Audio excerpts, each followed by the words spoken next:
Amados, bom dia, a paz do Senhor. Estamos mais um dia aqui no Devocional de Histórias do Amor, a história do amor de Deus comigo e com vocês. Meu nome é Angélica Costa, sou serva de Deus e fui chamada para pregar o Evangelho de Jesus Cristo. Amados, o Senhor me deu uma palavra bem forte hoje, que está no livro de Esdras, capítulo 2, versículo do 2 ao 24, que diz assim: Os descendentes de Paros, 2172. De Cefatias, 372, de Ara, 775, de Paate, Moabe, por meio da linhagem de Jesua e Joabe, 2.812, de Elão, 1.254, de Zetu, 945. Aqui ele está falando do regresso das pessoas que foram para o exílio, e Deus trouxe de volta apenas algumas pessoas e algumas famílias, Aquele pessoal mais rebelde, aquelas pessoas que realmente se revoltaram contra Deus e não quiseram andar nos caminhos de Deus durante o período do exílio, ou seja, durante o período da provação, eles morreram lá mesmo. Mas Deus trouxe de volta alguns. E dentre eles ele vem falando, dessa genealogia. Fulano, filho de Ciclano, da linhagem de Beltrano. E eu estava perguntando ao Senhor o que significava isso, E ele me fez lembrar no tempo que eu estava lendo o livro de Números na Bíblia. Porque o livro de Números tem muita genealogia e às vezes ele fica um pouco cansativo e chato. Mas na época que eu estava lendo o livro de Números, Deus me dizia assim: Angélica, é muito importante para mim de onde você vem, a sua origem. E nos meus questionamentos com o Senhor, por que, Senhor? E aí Deus me fez lembrar das maldições familiares, dos erros dos nossos antepassados, A palavra do Senhor diz que Deus olha a vida dos filhos ou busca a vida dos filhos várias gerações depois pelos erros dos seus pais. Mas, Angélica, também não tem uma palavra que diz que os filhos não pagarão pelos erros dos pais? Tem, existe sim. Contudo, que esse filho tome uma postura diferente dos seus pais. Se a Bíblia fala o seguinte: se os seus pais andarem em erro e a partir de você mudar, ou seja, você não querer mais aquilo, aí Deus não vai culpar você pelos erros dos seus pais. Mas você pode andar sim no pecado dos seus pais. Na verdade, até cientificamente, acredita-se que, por exemplo, vou dar um exemplo de alcoolismo. Quando o pai é alcoólatra ou a mãe é alcoólatra, alguém da família é alcoólatra, a probabilidade da futura geração também ser alcoólatra é muito alta. Então, às vezes, por exemplo, uma determinada família morre toda de um determinado problema. Por exemplo, aquela família morre todo mundo de ataque cardíaco. Ou aquela família tem muito problema em relação à estrutura familiar. São relacionamentos que se acabam, são relacionamentos que não são consistentes em Deus. Todo mundo se separa e as famílias não conseguem fluir. Então, muitas vezes tem pecado de impureza sexual na família, no passado.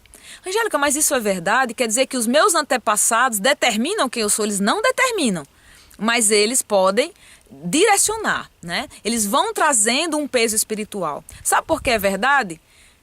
Se até hoje nós pagamos pelo erro de Adão e Eva, pelo pecado de Adão e Eva, até hoje nós trazemos a natureza pecaminosa dentro de nós por causa da desobediência de nossos primeiros pais, Adão e Eva. Amados, realmente nós trazemos muita coisa. Tanto é que Deus fazia com que as pessoas anotassem sua genealogia para saber de onde é que eles vinham, qual era a origem deles. Tanto uma origem positiva como uma origem negativa. Existe sim maldições familiares, existe sim pesos espirituais. Angélica, mas e agora? O que eu faço? Eu sei que na minha família só tem gente que não presta. Fulano fez isso, Ciclano fez aquilo, e eu vejo uma tendência para o mal em muitas áreas.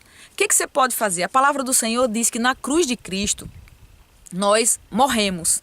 Vocês lembram do ato profético do batismo? Por que Jesus Cristo diz: quem crê e for batizado será salvo? Porque o batismo é um símbolo da morte que nós tivemos. Então nós morremos para o velho homem e nós ressurgimos das águas junto com Cristo. Nós morremos com Cristo, ressurgimos com Cristo. Mas, Angélica, eu noto que existe ainda um peso espiritual. Eu já frequento a igreja, já aceitei o Senhor Jesus, já me batizei, mas existe ainda um peso. Sabe por quê, amados? Existe uma passagem que Jesus encontra com uma das pessoas que ele curou. E quando ele encontra com este homem, ele diz assim: olha, se você continuar fazendo o que você está fazendo, você vai voltar ao seu estado anterior. Na verdade, se você continuar com o seu pecado, você vai ficar pior do que antes. A palavra do Senhor também diz que se as tuas luzes se tornarem em trevas, quão grandes trevas serão.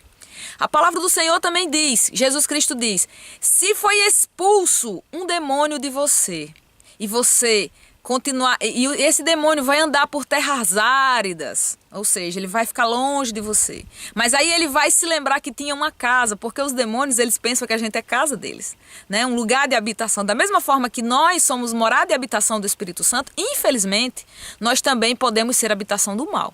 Então, ele vai se lembrar da casa que ele morava, vai chegar, a casa vai estar limpa, mas vai estar vazia. Por que vazia? Porque você não colocou lá o Espírito Santo, amados. E muitas vezes você tira o mal, mas você não coloca o Espírito Santo lá. Você não se entrega para Deus de verdade, você não muda de comportamento, você não entrega o seu coração. Sua casa fica limpa porque Deus limpou, a igreja limpou. A palavra de Deus é água viva, é ela que limpa. Sua casa pode estar bem limpinha, mas ela pode estar vazia. Aí sabe o que acontece? Aquele demônio que saiu, aquela maldição, toda aquela coisa negativa que a cruz de Cristo tirou, volta 7 vezes pior. É Jesus que fala isso, não sou eu que estou falando. Jesus disse, se um demônio foi expulso de você e você não colocou nada dentro, quando ele lembrar e voltar para perto de você para ver como você está, e a sua casa estiver limpa, mas estiver vazia, ele vai trazer mais 7 espíritos para morar dentro da sua casa, para atormentar a sua vida. Então, amados, a palavra do Senhor também diz, vai vindo, né, as coisas, e a palavra do Senhor também diz que você não pode colocar remendo novo em pano velho. Porque senão o remendo novo vai rasgar todo o pano. Também você não pode colocar remendo velho em pano novo. Ele fala que você não pode botar vinho novo em odre velho. O que significa tudo isso? Significa, amados, que você recebeu o Senhor Jesus. Se você quer ter uma mudança de vida, se você quer quebrar todas as suas maldições familiares, você tem que se converter de verdade. Você tem que colocar o Espírito Santo na sua vida com força. Você tem que orar, você tem que jejuar, você tem que buscar a face de Deus. Angélica, mas como é que eu vou fazer isso? Busque a Deus, amados. Busque a Deus. Coloque Deus na sua vida com força. O processo de cura, libertação, destruição das maldições familiares, sabe como é que vai acontecer? Com a ajuda do Espírito Santo. Ele vai te direcionar para uma igreja, ele vai te direcionar para a pessoa certa que vai lhe ajudar nesse processo de cura e de libertação. Mas mesmo que você não tenha ninguém, ele vai também te direcionar, porque a palavra diz que ele é quem convence do pecado, da justiça e do juízo. Ele vai fazer esse processo em você. É o Espírito Santo que faz tudo. Não é por força, não é por violência, é pelo meu Espírito. Mas algumas igrejas ajudam nesse processo de cura e libertação. Existem ministérios voltados para isso. Para que você tire tudo isso que é velho.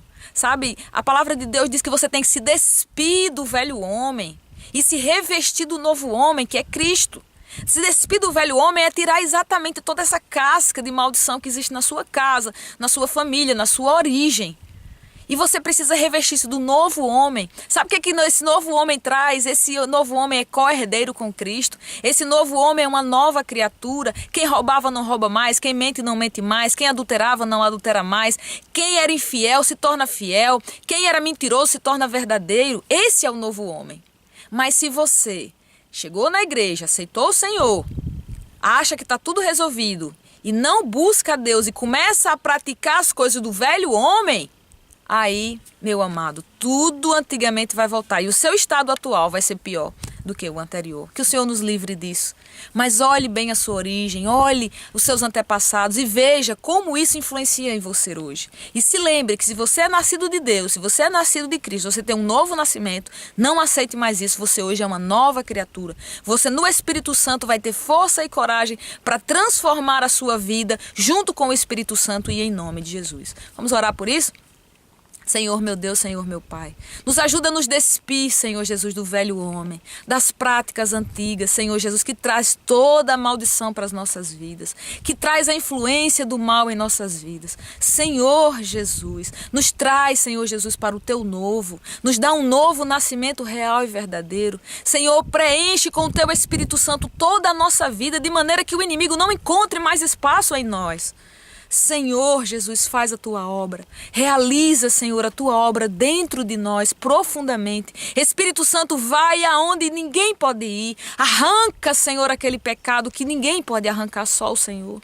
Só o Senhor pode nos transformar, só o Senhor pode nos guiar. Espírito Santo de poder, trabalha no coração de cada um que está ouvindo este vídeo hoje, que está vendo este vídeo. Senhor Jesus, que está ouvindo essas palavras, que essas palavras não sejam minhas, que essas palavras sejam cheias de poder e que essas palavras sejam cheias do Teu Espírito. Abençoa, Senhor, a Tua igreja em nome de Jesus. Amém. Amado, se converta de verdade. Sua conversão não pode ser mentirosa, tem que ser sincera e tem que ser profunda, em nome de Jesus. Que o Senhor te abençoe e que o Senhor te guarde. Que o Senhor resplandeça o seu rosto sobre ti e tenha misericórdia de ti. Que o Senhor incline para ti o seu rosto e te dê a paz.